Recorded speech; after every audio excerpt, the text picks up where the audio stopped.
Bonjour les amis, j'espère que vous allez bien. Moi c'est Nietzsche le Catalan sur votre écran. Alors on se retrouve aujourd'hui pour l'avant-match Athletic Bilbao versus Barcelona FC. Le coup d'envoi sera à 16h heure Toronto au stade San Mamés. Et ça sera un match très difficile parce qu'on connaît l'Athletic Bilbao. De toute façon, nous allons en parler dans cet avant-match là.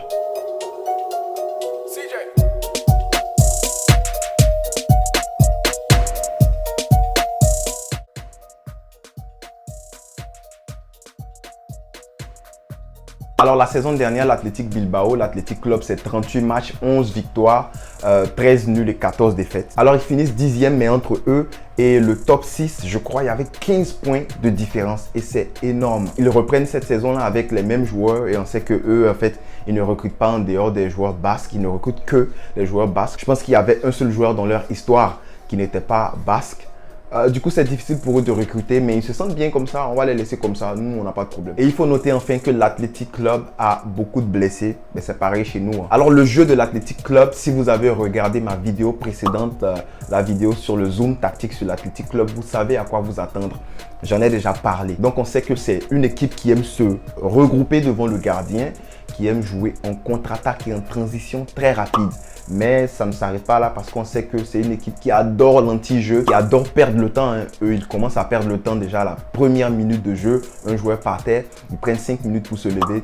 Et une fois qu'ils marquent un but là, hop, c'est fini. C'est difficile de faire une remontada parce qu'ils aiment perdre le temps, ces gars. En plus de cela, vous connaissez l'Athletic Club, c'est des joueurs qui adorent donner des coups, qui adorent cogner, qui adorent taper. Donc, nos joueurs savent à quoi s'attendre. De notre côté, on connaît la situation aussi. On a des blessés. On a une équipe qui pourrait quand même jouer en son meilleur niveau lorsqu'ils sont dans leur beau jour. Du coup, le Barça, là, je l'avais dit, même si on a des blessés, l'effectif que Koeman a actuellement, il est capable de produire du bon football, du très bon football.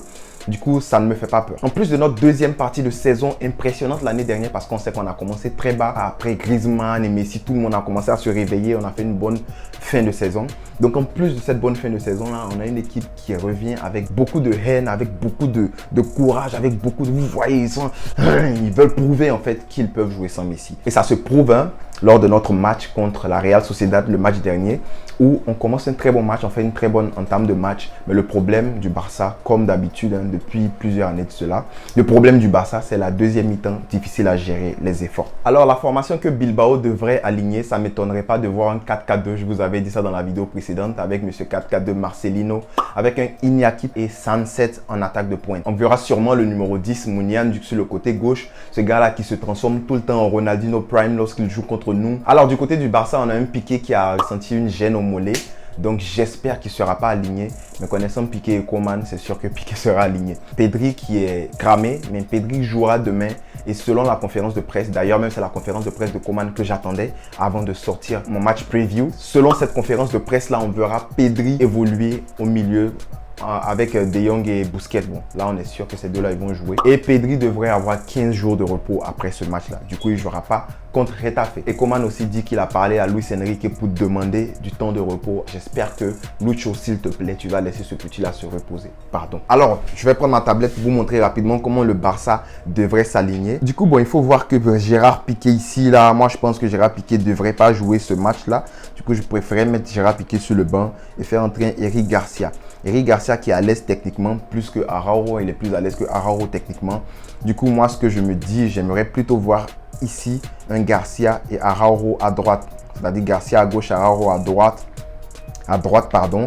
Et mais ça dépendra vraiment de la position de Iñaki. Ici, par exemple, on va devoir mettre Araujo sur ce côté-là. S'il se retrouve là, bah, c'est Araujo qui sera là. Je ne sais pas si vous comprenez ce que je veux dire, mais Araujo pour faire un marquage entre griffes, marquage individuel à Iñaki. Mais bon, on ne va pas jouer trop en fonction de l'adversaire. Mais ce que je veux dire, vous comprenez, c'est que Garcia est plus à l'aise au pied. Du coup, il pourrait jouer le côté gauche. Alors, Dest sur le côté droit, je vous dis la vérité, Dest sur le côté droit, ça ne m'inspire pas confiance, surtout avec un gars qui est aussi rapide que Iñaki. Ça ne m'inspire pas vraiment confiance. Du coup, dans ce match-là, ça ne m'étonnerait pas que Dest s'asseye pour laisser la place à Emerson. C'est vrai qu'avec Emerson, on perd beaucoup de technique, on perd beaucoup de dribble. Mais Emerson, on sait qu'il peut apporter de la verticalité, il peut apporter de la percussion en ligne droite surtout à ce côté-là. Du coup, ça ne me dérangerait pas de voir Emerson dans ce match-là. Et je vous le dis, je préfère Emerson par rapport à Dest sur ce match-là. Pour contenir Iñaki Williams et Munian, je préfère avoir Emerson ici. Alors, Busquets en 6, ça ne changera pas. De Jong et Pedri. Je vais vous parler des remplacements plus tard. Depay, Griezmann et je vais miser sur Braithwaite en attaque de pointe pour trouver des décalages derrière la défense. Alors, ça ne m'étonnerait pas de voir un Depay ne pas toucher la ligne, repiquer ici, avec Griezmann repiquer là, pour pouvoir laisser l'espace à Jordi Alba pour attaquer et à Emerson aussi pour attaquer. Du coup, on va faire monter le bloc comme je l'ai dit parce qu'on sait que cette équipe d'Athletic Bilbao là, ils aiment beaucoup défendre et attaquer en transition rapide. Du coup, il va falloir laisser l'espace comme ça, hein, Araujo et Garcia. Et on sait que Garcia, c'est quelqu'un qui presse très haut. Du coup, ça pourrait ressembler à ça en phase offensive avec un Busquets qui fait la liaison entre les défenseurs centraux et les milieux. Emerson qui pourra pousser, apporter la verticalité comme je l'ai dit. Jordi Alba aussi. Et on sait qu'Emerson, faire des replis défensifs, ça ne serait pas un problème pour lui. Mais reste à voir, si tactiquement, Emerson serait à l'aise avec l'effectif. En remplacement, je vais les remettre là. En remplacement, les gars, ça ne m'étonnerait pas de voir un Griezmann out pour Youssouf Demir. Ça serait un match très corsé pour lui, un match très difficile pour lui, commencer contre l'Athletic Club. Et on sait que l'Athletic, ils aiment vraiment donner des coups. Mais ça ne m'étonnerait pas que Koeman fasse ce changement-là pour laisser Youssouf Demir combiner avec les milieux comme il sait bien le faire, puis venir chercher un décalage ici, Jordi Alba. Parce qu'on sait que l'Athletic Bilbao, ils vont compresser un côté. Si le ballon est là, l'Athletic Bilbao, ils vont venir compresser un côté ici comme ça. Et ça devrait laisser l'espace ici pour que Jordi Alba run behind. Donc, Youssouf Demir sait très bien le faire. Hein. Du coup, ça ne m'étonnerait pas qu'il joue ce petit-là. Et ça ne m'étonnerait pas de voir aussi Pedri sortir pour Gavi. Alors, ce que j'aimerais, c'est plutôt voir un Riqui Puig jouer. Mais j'ai l'impression que c'est plutôt voir un Riqui Puig jouer. Mais j'ai l'impression que Koeman fera jouer Riqui Puig contre Retafe vu que Pedri va se reposer. Bon, reste à voir. Du coup, Gavi devrait entrer dans ce match-là avec un Busquets qui sort pour un Nico Gonzalez qui, on le sait, peut apporter de la pression, qui peut apporter du tonus, qui peut apporter, qui est vraiment fort physiquement comparé à Busquets. Du coup, Nico Gonzalez, pour conserver le score, ça serait une très bonne chose. Et puis ce gars-là, on sait qu'il sait très bien se sortir des petits espaces. Du coup, ça sera tout pour la formation aujourd'hui.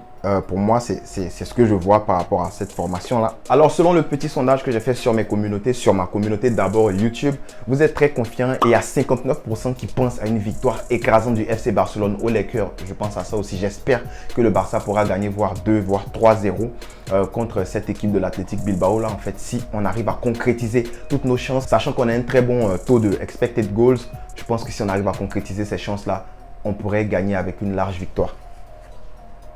Il y a 34% qui pensent que ça sera difficile, mais ça sera quand même une victoire. Job done. Et sur mon compte Twitter, j'ai fait la même chose. C'est pareil. Il y a plein de gens qui pensent à une victoire écrasante, mais il y a aussi plein de gens qui pensent à une victoire très difficile du côté du FC Barcelone. Du coup, j'appréhende le match de la même manière. Je pense que le Barça a de quoi gagner ce match. Le Barça a de quoi battre n'importe qui et perdre aussi contre n'importe qui. Hein. On sait si Lenglet et Piqué sont alignés.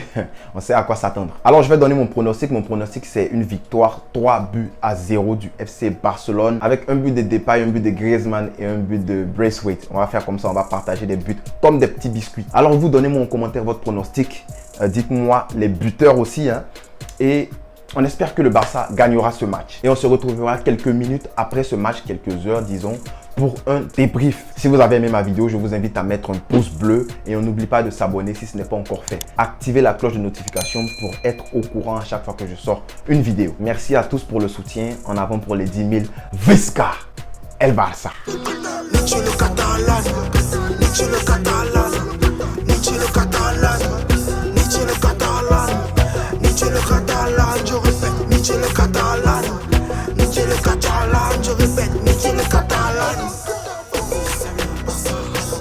Oh, attendez. Si vous voulez vous abonner, c'est par là ou par là.